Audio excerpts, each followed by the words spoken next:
Bom, turma, na aula passada a gente viu, né, o chamado início dos períodos históricos da Grécia Antiga, começando pelo período pré-homérico e o período homérico, né? Então a gente viu a história da Guerra de Troia, a formação da Grécia Antiga pela junção das civilizações e a formação da cultura grega de certa forma.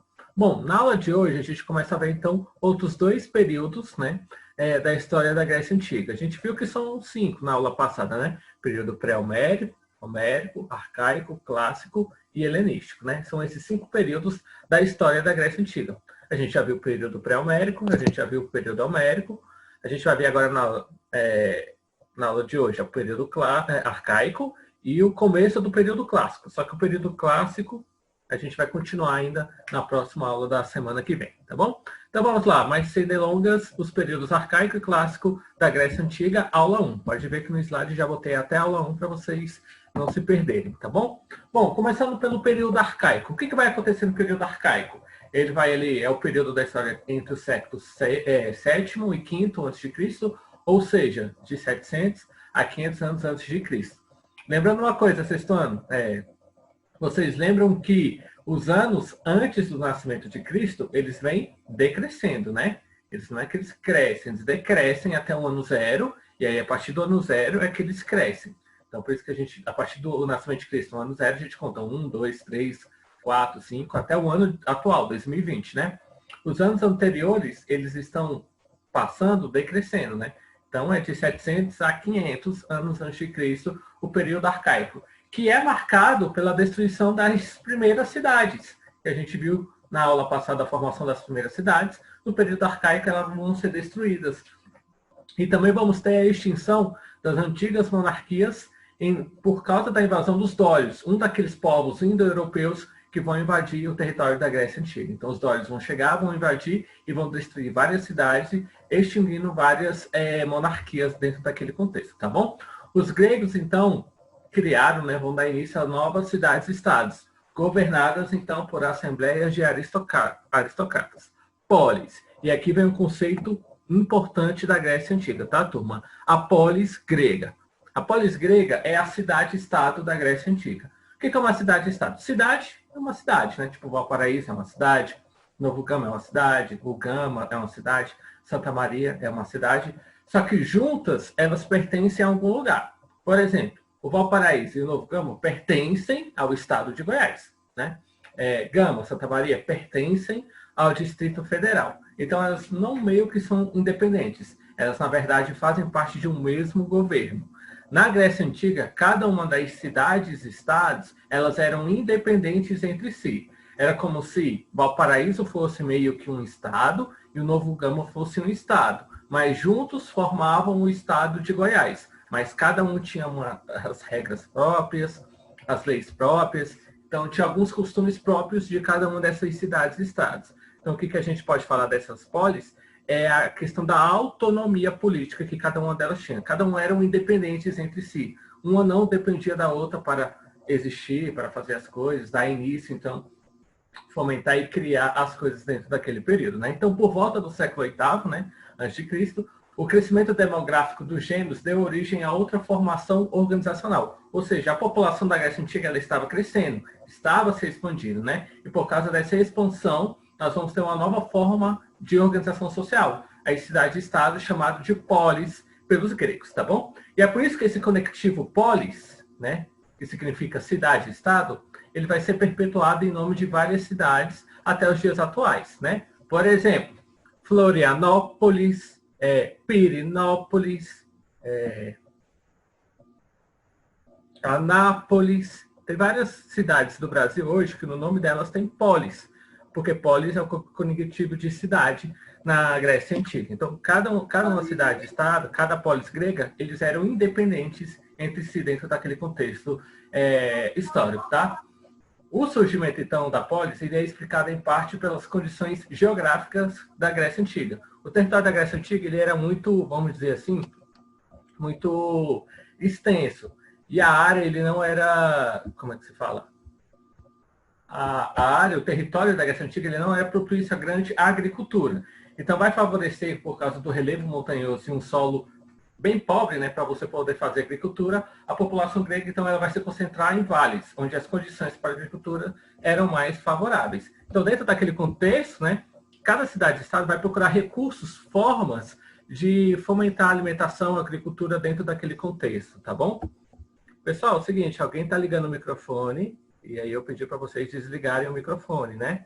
Então, toda vez que eu estiver explicando, eu peço que vocês deixem o microfone desligado. A não ser que você for fazer uma pergunta. Aí você liga e faz a pergunta, tá bom? E quando eu estiver explicando, deixa desligado, porque às vezes vocês fazem um barulhinho em casa, alguma coisa, alguém grita de casa de vocês e acaba me desconcentrando um pouco, tá bom? Mas prosseguindo então. A polis grega. O surgimento da polis grega, dessas cidades-estados, se dá no período arcaico, né? O terceiro dos períodos da história da Grécia antiga, tá bom? E aí, essas polis gregas, elas vão começar a se desenvolver no território da Grécia Antiga, que aqui no mapa, né, do nosso slide, está assinalado da cor rosa, né? Várias cidades e estados surgem, então, nesse período. Então, todos esses nomes que vocês estão vendo aqui, ó, Tessália, Piro, Etólia, Caia, Élida, Peloponeso, que é a região, Argos, Micenas, Corinto, todas essas são cidades e estados gregas criadas nesse período. Então, surgem vários números, vocês podem ver, vocês perdem até as contas de quantas cidades e estados gregas são criadas nesse período, né? Lesbos, Mileto, Rhodes, Tassos, Calcídia, Macedônia já é outra região. Então, é um período de fomentação, de criação e surgimento dessas cidades gregas, né? Cidades e estados. E aí, lembrando o seguinte, galera, elas vão se chamar cidade-estado porque ela é uma cidade com status político de estado. Então, eles tinham autonomia, tinham independência. As regras que aconteciam em Atenas não eram as mesmas que aconteciam em Esparta. Então, em Esparta, nós tínhamos uma cultura, uma lei própria. Em Atenas, nós tínhamos uma cultura, uma lei própria, tá bom? A gente não tinha a mesma lei nessas duas cidades. Só que ambas faziam parte da Grécia antiga, né? Então, ocupavam o mesmo território, faziam parte do mesmo país. Mas cada cidade era uma independente em relação a outras, né? Então, essas cidades-estados gregas, né, por causa do território, né, da geografia física da região, eram separadas uma das outras pelas montanhas, né? As comunidades, então, vão se desenvolver de modo independente, né, porque viviam meio que isoladas, né? No entanto, não permaneceram isoladas, uma vez que o litoral, que a gente vai ver que a Grécia é conectada ao mar Mediterrâneo, ao mar Egeu, né? Então, o mar, eles faziam essa ponte de interligação entre as cidades e estados. Então, você pegava uma embarcação, visitava outra cidade-estado, pegava uma embarcação, ia para outra cidade-estado, visitava outra região através da navegação, né? Além de fomentar a atividade comercial, né? Dentro daquele contexto, né? E embora houvesse elementos culturais comuns entre elas, como a língua e a religião, né? Então, ou seja, acreditavam em vários deuses, e isso era comum em todas as cidades-estados, tinham o mesmo idioma, então você conseguia se comunicar atenienses, espartanos, Corinto, Creta, todo mundo conseguia se comunicar porque falavam a mesma língua, né? Eles adotavam leis, moedas, sistemas de impostos de governos diferentes, tá bom? Então, as leis, moedas, impostos, sistema político de governo dessas cidades e estados era uma diferente da outra. Então, não eram a mesma coisa, só adotavam o mesmo idioma e a mesma religião, né? A chamada mitologia grega. Mas, de resto, tinham tudo diferentes, uma em relação à outra, né? Cada cidade-estado também vai possuir seu próprio exército e poderiam entrar em guerra umas com as outras, que é o que a gente vai ver na próxima aula da semana que vem, que as cidades-estados gregas, elas brigavam entre si muitas vezes, né? Então, nós vamos ter a Guerra do Peloponeso, as Guerras Médicas, que são conflitos territoriais dentro da Grécia Antiga, né? Por causa de quê? De hegemonia política, querendo alcançar liderança na Grécia Antiga, porque naquele período ninguém mandava na Grécia Antiga, né? Um lugar onde várias cidades-estados têm poder, no final das contas, ninguém tem poder. Então, vai ter várias brigas políticas justamente por causa desse sistema de a tentativa de se buscar, então, uma forma de conquistar o poder na Grécia Antiga, tá? Seguindo aqui, então. Dentre as polis gregas, então, que vão surgir nesse período, as que mais vão se destacar serão Esparta, Atenas, Corinto e Mileto. São essas quatro, né, que vão ter uma liderança junto às demais cidades-estados da Grécia Antiga. São as quatro maiores cidades-estados, vamos dizer assim, né? Cada uma vai ter uma particularidade, cada uma vai se desenvolver de modelo próprio, e cada um vai ter uma cultura própria, né? Os espartanos, por exemplo, essa imagem aqui vai ilustrar bastante isso, né? Os atenienses, eles vão ficar conhecidos por ter sido o território que se desenvolveu a filosofia. Então, se tinha muito conhecimento, né? A busca pela sabedoria e tudo mais. Já em Esparta, né, se teve muita cultura bélica, militar, né? Então, todo cidadão espartano, ele era um bom soldado, um bom guerreiro, desde a criação, desde que ele nascia, né? Até se tornar um adulto guerreiro e tudo mais.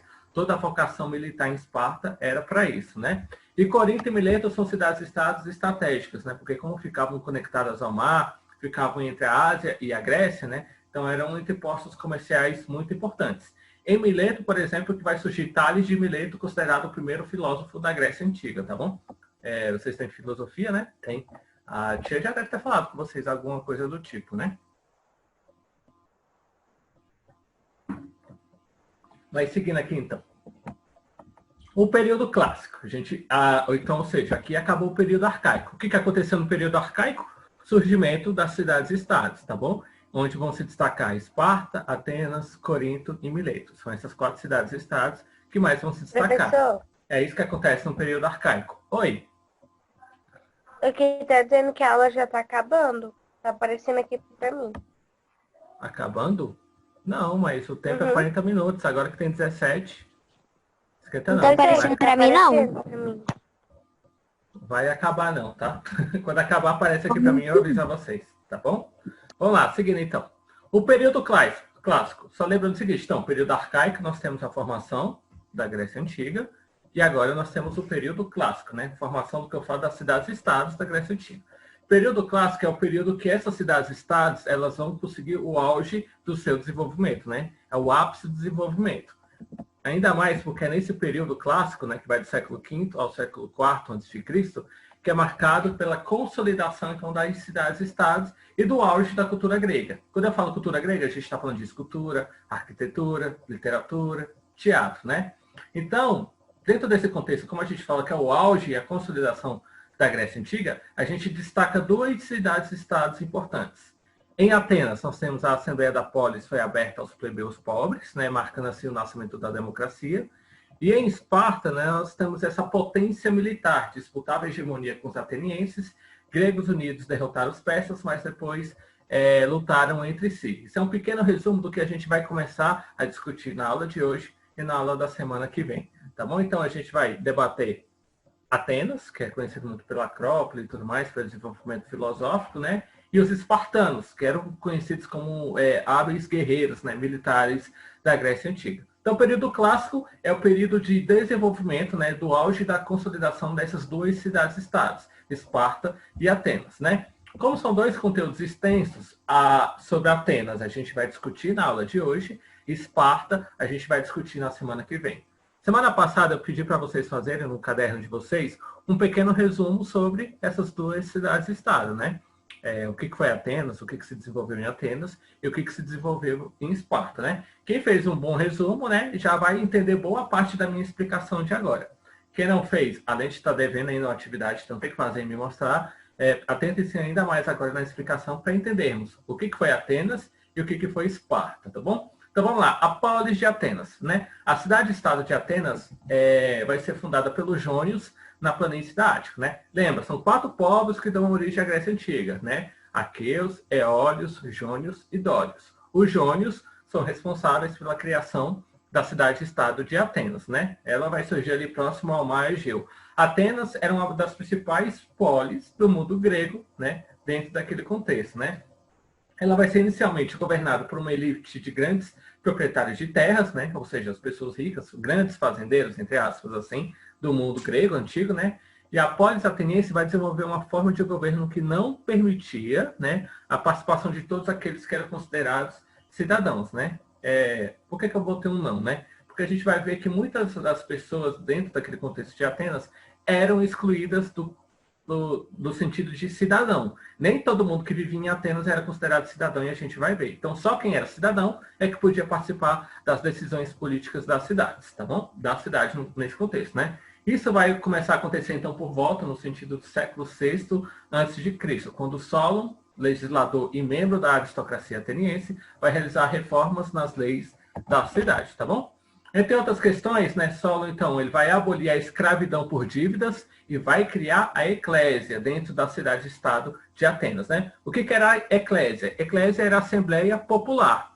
Ou seja, a gente começa a ter o surgimento de uma democracia, né? Democratia, né? Que é o governo do povo, né? Governo para o povo. Então, o povo começa a governar muito a cidade-estado de Atenas. O povo participa das decisões, dos debates políticos, do que pode e que não pode ser feito na cidade, né? Os recursos, onde aplicar os recursos dentro daquele contexto, tá bom? Então, seguindo, todos os cidadãos atenienses podiam participar da eclésia, onde se debatiam os problemas da cidade. A bule, aí a bule é um outro conceito dentro da sociedade da Grécia Antiga, né? A bule, formada por um conselho de 400 cidadãos, eram encarregadas de preparar as leis a serem discutidas e votadas na eclésia, tá bom? Então, a ideia de que, assim, tinha um grupo que era responsável por criar as leis, para a eclésia votava se aquelas leis eram importantes. Esse grupo era a bule em Atenas, tá bom? E de onde é que surge, então, o nome da cidade-estado, turma? Vocês podem ver que à esquerda a imagem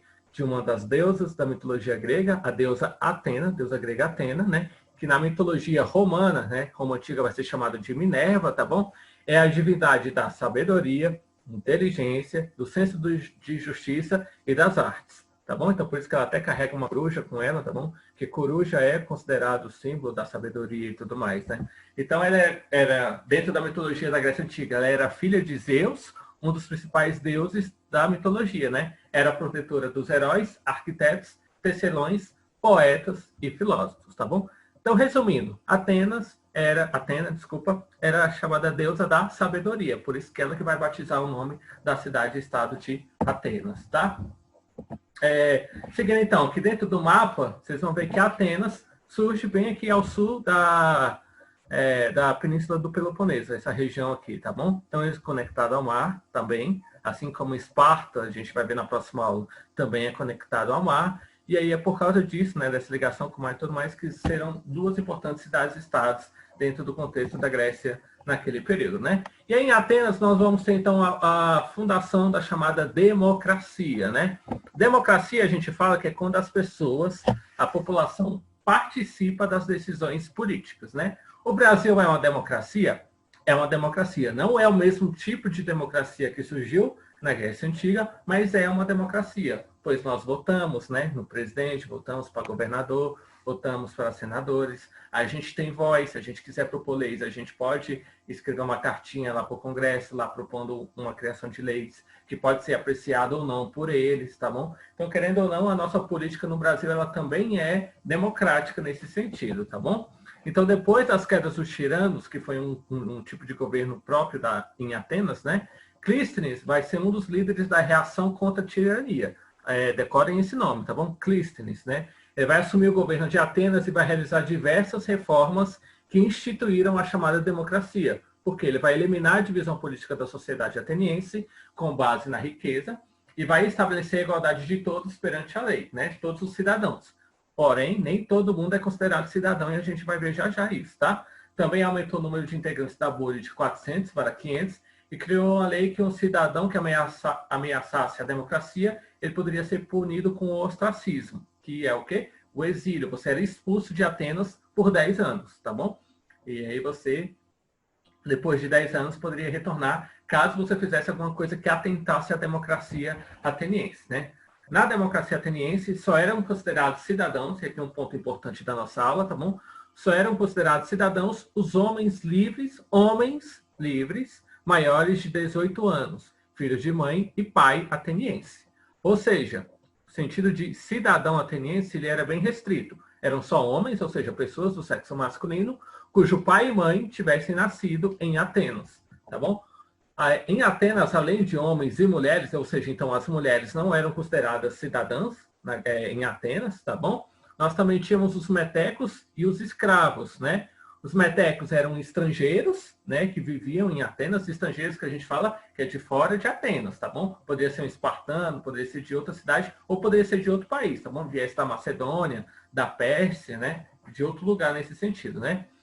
As mulheres e as crianças também não tinham direito à cidadania, ou seja, a maioria da população ateniense não era considerada cidadã. E aqui está um gráfico que vai exemplificar muito bem isso, tá bom? Aqui está a população de Atenas, mais ou menos ali no século V a.C., né? Somando aí, a gente vai ter pouco mais de 100, 200, 355 mil, mais ou menos, habitantes em Atenas, né? Desses, apenas 40 mil eram considerados cidadãos, ou seja, que eram homens que o pai e a mãe eram atenienses. A maior parte da população da Grécia em Atenas, naquele contexto, né, não era considerado cidadão. Por quê? 120 mil eram mulheres e crianças, 60 mil eram estrangeiros, 135 mil eram estrangeiros e 60 mil eram escravos. Então, escravos, estrangeiros, mulheres, crianças, nenhuma dessas classes era considerado cidadão em Atenas, somente homens. Então, a gente fala que era uma democracia meio machista, né? Oi. Pode perguntar. Seu áudio tá travando. Tá travando? Vou dar aqui um resetado aqui para eu continuar, tá bom? Tá muito ruim. Tá, vou tentar aqui melhorar ele aqui, tá? Só o microfone. Falante. Tá, seguindo aqui. Qualquer coisa, se vocês não pegarem uma parte da explicação, a gravação da aula vai estar ok. E aí já vocês assistem, já assim, depois do almoço, vocês almoçam e à tarde vocês assistem novamente a minha explicação. Tá bom? Seguindo aqui, até porque já está acabando também, tá, gente? Estou aqui no penúltimo slide da aula de hoje, até porque o tempo também já está acabando. Homens e mulheres na Grécia, na polis grega, né? A gente viu em Atenas, então, que as mulheres não eram consideradas cidadãs, somente homens, né? Então, em Atenas e na maioria das cidades da Grécia Antiga, guerras, jogos atléticos e política eram atividades masculinas. Eram os homens que faziam isso. Iam para as guerras, iam participar dos jogos atléticos e discutiam muita política. Os homens, então, ocupavam, né, os campos de batalha, a ágora e os ginásios, que eram os lugares respectivos de guerra, jogos atléticos e políticas, né? Participavam de reuniões públicas e de assembleias para debater ou votar assuntos que afetavam a vida das cidades. Então, tudo isso era o que os homens faziam em Atenas, né? Participavam da política, dos Jogos Olímpicos, né? Dos Jogos Atléticos, né? Das guerras. Tudo isso era papel de homem, né? Era o que o homem fazia. E a mulher? O que a mulher fazia? Bom, já as mulheres eram mantidas em casa, viviam em casa em Atenas, tá? A gente vai ver que em Esparta as mulheres tinham um outro tratamento, né? Mas em Atenas as mulheres eram mantidas em casa, segregadas do convívio social. Não participavam das festas nem dos cultos religiosos públicos, embora houvesse algumas cerimônias dedicadas ou abertas a elas. Ou seja, para a mulher ficavam os trabalhos domésticos, né? De cuidar de casa, às vezes não cozinhar porque tinham escravos para fazer isso, né? Mas ficavam em casa, cuidando dos filhos, né? Então, não participavam da vida pública, não participavam da vida política, não discutiam, debatiam as coisas que os homens faziam, tá bom? Mesmo depois de casadas, as mulheres não conquistavam autonomia. Elas continuavam ali presas ao seu marido, né? Então, saía da tutela do pai para a tutela do marido. Tá bom? Bom, como eu falei para vocês, a nossa aula de hoje, a gente ia debater... Deixa eu só desligar aqui, tá?